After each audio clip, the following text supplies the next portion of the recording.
छत्तीसगढ़ की राजधानी रायपुर स्थित प्रदेश कांग्रेस कार्यालय राजीव भवन में हाल ही में बड़ी हलचल देखने को मिली है। पार्टी कार्यकर्ताओं ने टिकट बंटवारे को लेकर अनियमितताओं का आरोप लगाते हुए जोरदार प्रदर्शन किया। प्रदर्शन तो छोटा शब्द हो जाएगा, ऐसा कहा जा सकता है कि चुनाव के ठीक पहले कांग्रेस ने अपने अंदर पनप रही अंतर्कलह को ही उजागर कर दिया है।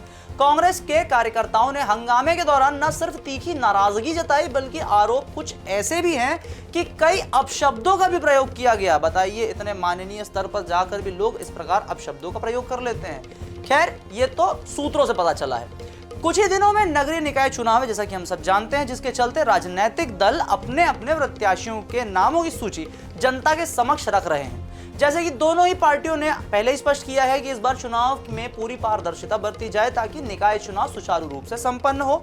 और इसके बाद अब राजधानी रायपुर से बड़ी खबर सामने आ चुकी है कि जहां कांग्रेस भवन में बीती रात बवाल काट दिया गया है। कांग्रेस के कार्यकर्ताओं का कहना था कि टिकट देने में पारदर्शिता को नहीं बरता जा रहा है और पार्टी के भीतर आंतरिक गुटबाजी बढ़ती जा रही है। वहीं कार्यकर्ताओं ने चुनाव समिति की बैठक में अपनी अनदेखी का भी मुद्दा उठाया। यह विरोध प्रदर्शन उस वक्त हुआ जब प्रदेश कांग्रेस प्रभारी सचिन पायलट की अध्यक्षता में चुनाव समिति की बैठक चल रही थी। छत्तीसगढ़ में नगरीय निकाय चुनावों की घोषणा के साथ ही सियासी गतिविधियां भी तेज हो गई हैं। भारतीय जनता पार्टी यानी कि भाजपा ने जहां अपने प्रत्याशियों की सूची जारी कर दी है, वहीं कांग्रेस में प्रत्याशियों के नामों को लेकर अब तक असमंजस की स्थिति बनी हुई है। बैठक के दौरान सचिन पायलट ने स्पष्ट किया कि प्रत्याशियों के नाम पर गहन चर्चा हो चुकी है और जल्द ही उनकी घोषणा की जाएगी। हालांकि कार्यकर्ताओं का कहना था कि इस प्रक्रिया में देरी पार्टी के प्रदर्शन पर नकारात्मक प्रभाव डाल सकती है।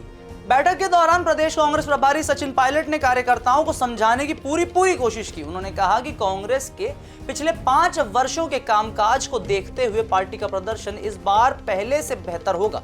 उन्होंने कार्यकर्ताओं से आह्वान किया है कि वे आपसी मतभेदों को भुलाकर एकजुट होकर चुनाव की तैयारियों में जुट जाए। सचिन पायलट ने कहा कि चुनाव में सफलता हासिल करने के लिए कार्यकर्ताओं को अपने अपने प्रयासों को और अधिक मजबूत करना होगा। भाजपा द्वारा प्रत्याशियों की घोषणा पर प्रतिक्रिया देते हुए सचिन पायलट ने कहा कि उनकी पार्टी मजबूत और योग्य प्रत्याशियों का चयन करेगी।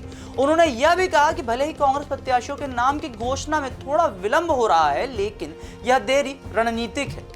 उन्होंने निर्वाचन आयोग से चुनाव प्रक्रिया में पारदर्शिता और निष्पक्षता बनाए रखने के लिए अपील भी की है। वहीं सचिन पायलट ने यह भी कहा कि पार्टी ने अपनी ओर से चुनावी तैयारियों को लेकर कोई कसर नहीं छोड़ी है। उन्होंने यह भी दावा किया है कि कांग्रेस इस बार अधिक मजबूत स्थिति में है और विपक्ष को कड़ी टक्कर देगी। कार्यकर्ताओं के बीच उत्पन्न असंतोष को शांत करने के लिए पार्टी नेतृत्व ने आंतरिक संवाद बढ़ाने की बात कही है। हंगामे और विरोध प्रदर्शन के बावजूद प्रदेश कांग्रेस मुख्यालय में चुनावी चर्चाएं तेज हैं और कार्यकर्ता जीत की उम्मीद में जुटे हुए हैं।